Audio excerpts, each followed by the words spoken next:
Zonai Murkusile blog gudi soलोंथाइ मावख'नि मोखाङाव TET उथ्रिसारनाय फोरोंगिरिनि धरना दुलाराय आसाम गुदि टेटआ फोरोंगिरि समाज मुरखुंसिले ब्लक कमिटिखौ उथ्रिसारनो हानाय फोरोंगिरिफोरा बुधबारनि सानजौफुआव 12 रिंगायाव 2 घन्टा धरना होदों। दुलाराय आसाम गुदि टेटआ फोरोंगिरि समाज मुरखुंसिले ब्लक फोरोंगिरि गौतुमा टेट उथ्रिसारनाय फोरोंगिरिफोरा बुधबारनि सानजौफुआव 12 रिंगायाव 2 घन्टा धरना हाबाफारि लादों।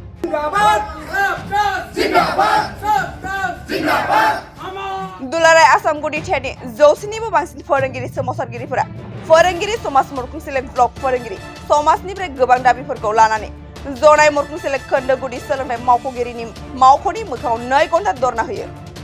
आसाम सरकार हाय हाय, सोलोंथाइ मन्त्रि हाय हाय, रनस पेगु हुसियार बायदि स्ल'गानफोर जोंनि दाबिफोरखौ सुफुंनांगोन। बेबायदि समाव जेब्ला फोरोंगिरिया समनि स्केल मोननांगौमोन अब्ला मासिखौ गाज्रि खालामनो थाखाय बेथन दाथायखौ बाङाइ खालामनायनि खामानिखौ बन्द खालाम। मोननाय बेथनखौ जेबो खहा खालामाजासे नेमखान्थि खालामनायनि राहा खालामनाय। नेमखान्थि खालामनायनि मुङाव सोलोंथाइ मन्थ्रिया होनाय सर्तखौ बोखारनो थाखाय जनाय सदरखौ गोमसार होयो। আমি এনেকৈ ওলাই আহিব লাগিব। আমি এতিয়াও শিক্ষা বিভাগৰ লগত আছো আৰু আমাৰ চৰকাৰ আমাৰ মাননীয় মুখ্যমন্ত্ৰী মহোদয় সঁচাকৈ বহুত দক্ষ, সকলো কাৰণে ভাল কাম কৰিছে। আমি আপোনাক ইয়াৰ পৰাই আমাৰ শিক্ষা সমাজৰ পৰাই আপোনালৈ এটা অনুৰোধ জনাইছোঁ, ছাৰ এবাৰ আমাৰ কথাও ভাবক। আমাৰ এই দীঘলীয়া যাত্ৰাৰ 11 বছৰীয়া এই আমাৰ কৰ্মজীৱনৰ আপুনি মূল্য দিব। গতিকে আপুনি সকলোকে ইমান উপকাৰ কৰি আহিছে, গতিকে আমাকো আপুনি উপকাৰ কৰিব আৰু যাতে এই আজিয়ে এই 22 নৱেম্বৰ যিটো আমাৰ ধৰ্ণা এই আমাৰ শেষ হওক। আকৌ যদি আপোনালোকে আমাৰ বুলি চকু মেলি নাচায় তেতিয়া কিন্তু আমি ইয়াতকৈ জঙ্গী আন্দোলন কৰিবলৈ সাজু হৈ আছোঁ। গতিকে পোনপ্ৰথমে আমাৰ সকলো শিক্ষাগুৰুক গতিকে আমাৰ এই 11 বছৰীয়া আমাৰ কৰ্মজীৱনৰ যি মান্যতা আপোনালোকক আমি মান্যতা জনাবলৈ আপোনালোকক আমি অনুৰোধ কৰিছোঁ। যদি ইয়াতে আজি আপোনালোকে মানি নলয় কিন্তু আমি পুনৰবাৰ গুৱাহাটীয়ে নহয় আমি দিল্লীলৈকে যাবলৈও আমি সাজু হৈ আছোঁ। হয়, ইতিমধ্যে আপোনালোকে মুখ্যমন্ত্ৰীলৈ চিঠি প্ৰেৰণ কৰিলে আৰু অন্যান্য আপোনালোকে অনাগত দিনত আপোনালোকে বিগত সময়ত আপোনালোকে এনেকৈ প্ৰেছ সম্বোধন কৰি আহিছে। কি আপোনালোকৰ আন্দোলনটোক চৰকাৰখনে বা শিক্ষামন্ত্ৰীগৰাকীয়ে কিবা দৃষ্টিগোচৰ কৰা নাই নেকি, নে সন্মান জনোৱা নাই? আমিতো তেওঁলোকৰ কথাতে আমি ইমান দিন 11 বছৰ আমি ৰৈ আছোঁ। ইয়াৰ আগতেও আমি 2019 চনতো আমি এবাৰ গুৱাহাটীত আমি সকলোৱে একেলগ হৈছোঁ। তেওঁলোকৰ কথাৰ পৰা আমি জানি আহিছিলোঁ যে তেওঁলোকে আমাক মান্যতা দিব, কিন্তু বাৰে বাৰে আমি এটা কথাই ভাবিবলৈ বাধ্য হৈছোঁ, নক'লেও আমি কম আমাক যেন তেওঁলোকে সদায় বঞ্চিতহে কৰি আহিছে আৰু বঞ্চিত কৰিবলৈ যেন আমাক তেওঁলোকে মাহীয়ে চকুৰেহে আমাক চাই আহিছে। 11 বছৰ কৰ্মভিজ্ঞতা আমাৰ কি অথলে যাব নেকি? ইমান বছৰৰ পিছত আমি কোনো পধ্যেই এটা নতুন নিযুক্তিলৈ আমি যাব নোৱাৰোঁ। তেওঁলোকৰ কথাৰ পৰা স্পষ্ট হৈছে যে আমাৰ চাকৰি জীৱন তেওঁলোকে নতুনকৈ নিযুক্তিহে দিবলৈ গৈছে, আমাক নালাগে। আমি পুনৰবাৰ শিক্ষামন্ত্ৰী তথা আমাৰ মাননীয় মুখ্যমন্ত্ৰী মহোদয়লৈ অনুৰোধ জনাইছোঁ, আমাৰ চাকৰি আমি য'তেই আছোঁ তাতে আমাৰ বেতন সুৰক্ষা যেনেকৈ আছোঁ সেই গাঁথনিতে আমাক নিয়মীয়া কৰক, আমাক নিয়মীয়াহে কৰক, আমাক নতুন নিযুক্তি নালাগে। যিহেতু ক'ব লাগিব বৰ্তমানৰ মন্ত্ৰীগৰাকী সেই সময়ত শিক্ষামন্ত্ৰী আছিলে, সেই সময়তে আপোনাক নিযুক্তি পাইছিলে। এই মুহূৰ্তত মুখ্যমন্ত্ৰীগৰাকী আপোনালোকৰ এইটো বিষয়ত তেওঁলোকে আজিলৈকে মাত বনা দেখা নাই, এই ক্ষেত্ৰত কি আপুনি মন্তব্য আগবঢ়াব? গতিকে তেওঁলোকে আমাক সদায় বঞ্চিতই কৰি আহিছে আৰু এতিয়াৰ পৰা আমি আৰু তেওঁলোকৰ বঞ্চিত আমি মানি নল'ম। গতিকে ইমান দিনে আমি তেওঁৰ প্ৰতি সন্মান জনাই আহিছোঁ।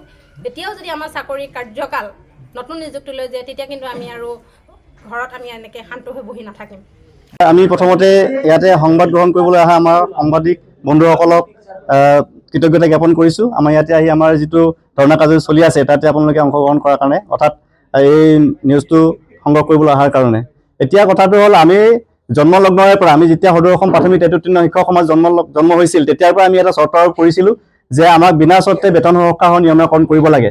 চৰকাৰখন যেতিয়া ইলেকশ্যন আহে তেতিয়াই তেওঁলোকে আমাক বিনা চৰ্তে নিয়মীয়াকৰণ কৰাৰ প্ৰতিশ্ৰুতি প্ৰদান কৰি আহিছে। তৎসত্ত্বেও কিন্তু আজি পৰ্যন্ত তেওঁলোকে সেই প্ৰতিশ্ৰুতি পালন কৰি অহা নাই। আমি বাৰম্বাৰে কৈছোঁ যে আমি যি ধৰণৰ দৰমহা পাই আছোঁ সেই দৰমহাই আমাক নিয়মীয়াকৰণ কৰক। কিন্তু আমি যোৱা দীপাৱলীৰ দিনাখন এটা সাংঘাতিক অকল্পনীয় কথা তেওঁলোকে কৰিছে, শিক্ষামন্ত্ৰীয়ে ঘোষণা কৰিছে, তাত আমি ব্যথিত হৈছোঁ। এইকাৰণে হৈছোঁ যে তেওঁলোকে আমাক নিয়মীয়াকৰণ কৰিম বুলি কৈছিল, কিন্তু তেওঁৰ বক্তব্যত এই কথাটো প্ৰকাশ পাইছে যে তেখেতে আমাক নিয়মীয়াকৰণ নকৰে, নতুন চাকৰিহে দিব।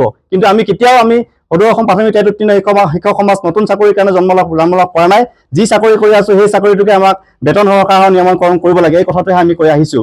আমি তেওঁলোকক আজি আন্দোলনটোৰ জৰিয়তে তেওঁলোকক আমি সকাই দিব বিচাৰিছোঁ যে এনেধৰণৰ আমাৰ যদি প্ৰতিশ্ৰুতি যদি আগন্তুক ডিচেম্বৰ মাহত যদি তেওঁলোকে ৰক্ষা নকৰে তেনেহ'লে ইয়াতকৈ জংগী আন্দোলন সৃষ্টি হ'ব শিক্ষকসকল ৰাজপথলৈ ওলাই আহিব তেতিয়া শিক্ষা ব্যৱস্থাটো অচল হৈ যাব পাৰে তেতিয়া কিন্তু আমাৰ শিক্ষকসকলক জগৰীয়া কৰি কোনো ধৰণৰ লাভ নহ'ব আমি বাৰম্বাৰ কৈ আছো আমি ইয়াৰ আগতে সংবাদ মেলৰ যোগেৰে তেওঁলোকক কৈছো যে তেওঁলোকে আমাক নিয়মীয়াকৰণ কৰিব লাগে আমাক তেওঁলোকে নতুন চাকৰি দিব নালাগে আচলতে তেওঁলোকৰ বক্তব্যৰ পৰা আমি এই কথাটো বুজি পাইছো যে তেওঁলোকে আচলতে নিয়মীয়াকৰণৰ অৰ্থটো এটা বিভ্ৰান্তিকৰ এটা শব্দলৈ ৰূপান্তৰিত কৰিব বিচাৰিছে আচলতে নিয়মীয়াকৰণ কৰা বুলি ক'লে মানে যিটো চাকৰি কৰি আছে সেই চাকৰিটো স্থায়িত্ব প্ৰদান কৰা হয় বা মান্যতা প্ৰদান কৰা হয় কিন্তু তেওঁলোকে আমাৰ সেই 10 বছৰ 11 বছৰ যিটো অভিজ্ঞতা সেই অভিজ্ঞতাক নচ্চাত কৰি পেলাই নতুনকৈ তেওঁলোকে ঘোষণা কৰিছে যে নতুনকৈ যেতিয়াৰ পৰাই তেওঁলোকক ঘোষণা কৰিছে তেতিয়াৰ পৰাই দৰমহা গাঁথনি হ'ব অৰ্থাৎ এজন শিক্ষকে এতিয়া আমি যিসকল 10 বছৰ বা 11 বছৰ হৈছে তেওঁলোকে এতিয়া স্কেল পে পাব লাগিছে স্কেল পে জৰিয়তে তেওঁলোকে টাইম স্কেল পাব লাগিছিল কিন্তু সেই টাইম স্কেলটো দিয়াৰ পৰিৱৰ্তে তেওঁলোকে কিন্তু বিভ্ৰান্তিকৰ পৰিৱেশ এটা সৃষ্টি কৰি পেলাই এনেধৰণৰ মন্তব্য আগবঢ়াইছে যে আমি এনেকুৱা অনুভৱ হৈছে যে এই পদটোক আমাৰ অৱনমিত কৰা হৈছে আমাৰ যিটো জ্যেষ্ঠতা যিটো মান্যতা পাব লাগে সেই মান্যতাটো তেওঁলোকে অপমান কৰিছে গতিকে আমি তাত জাঙুৰ খাই উঠিছে আমাৰ শিক্ষকসকল ৰাজপথলৈ ওলাই আহিবলৈ আৰম্ভ কৰিছে এয়া মই ভাবিছোঁ শিক্ষা বিভাগলৈ আৰু শিক্ষামন্ত্ৰীলৈ আমি অনুৰোধ জনাইছোঁ আজি আমি আপোনালোকৰ এখন এই ধৰ্ণাস্থলীৰ পৰা আমি আপোনালোকক স্মাৰক পত্ৰ প্ৰদান কৰিছোঁ আৰু এই স্মাৰক পত্ৰখনে শেষ বুলি ভাবি লৈছোঁ আৰু ইয়াৰ পিছত যেন কোনো ধৰণৰ আন্দোলন সৃষ্টি নহওক আমি শিক্ষা শ্ৰেণীকোঠাত থাকিবলৈ আমাক দিয়ক ছাত্ৰ ছাত্ৰীসকলক শৈক্ষিক আদান প্ৰদান কৰিবলৈ এটা পৰিৱেশ সৃষ্টি কৰক তেওঁলোকক আমি অনুৰোধ জনাইছোঁ बाजाज कम्पानिनि बाइक सालायनो मोजां मोनग्राफोरनि थाखाय गोजोनथाव खौरां लोगोसेनो बेसेन नाङाजासे 5 लिटार पेट्रल गंनै हेलमेट सीट कभार 12 टाइम्स वाशिं कुपन मोननो हागोन